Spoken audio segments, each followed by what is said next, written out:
हर लड़का कभी ना कभी मिरर के सामने खड़ा होकर यह सोचता है, काश मैं थोड़ा ज़्यादा अट्रैक्टिव होता, थोड़ा और ब्रॉड शोल्डर, थोड़ी बेटर बॉडी, थोड़े ज़्यादा कॉन्फिडेंस। लेकिन फिर वो इंस्टाग्राम खोलते हैं और तुम्हें कुछ ऐसी फिजिक दिखाई देती है जो ऑलमोस्ट इम्पॉसिबल लगती है। और यहीं से प्रॉब्लम शुरू होती है, क्योंकि एस्थेटिक बॉडी जिम में नहीं बनती, वह पहले दिमाग में बनती है। Part 1, most people train for the wrong reason.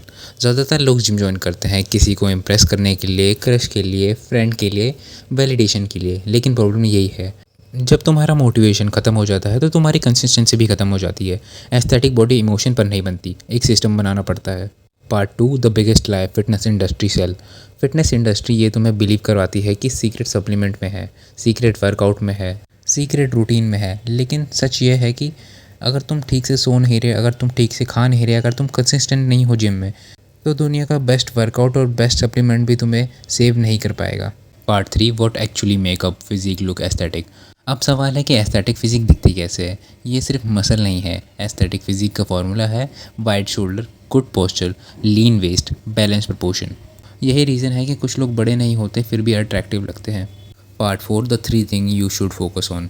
First, shoulder. Shoulder physique का फ्रेम है। अगर शोल्डर ब्रॉड दिखते हैं तो पूरी बॉडी का स्ट्रक्चर इम्प्रूव दिखता है। 2, back, specially lats. Strong back सिर्फ स्ट्रेंथ नहीं देती, यह पोस्चर बदलती है और पोस्चर अपीयरेंस बदल देता है।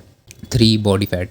अगर कोई मसल गेन के पीछे भागता है जबकि उसे फैट लॉस की ज़रूरत होती है, क्योंकि मसल दिखाई तभी देता है जब फैट कम होता है बॉडी में।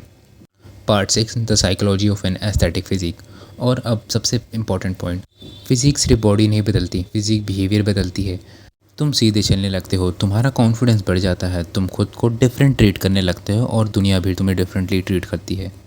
Part 7, the hardest truth.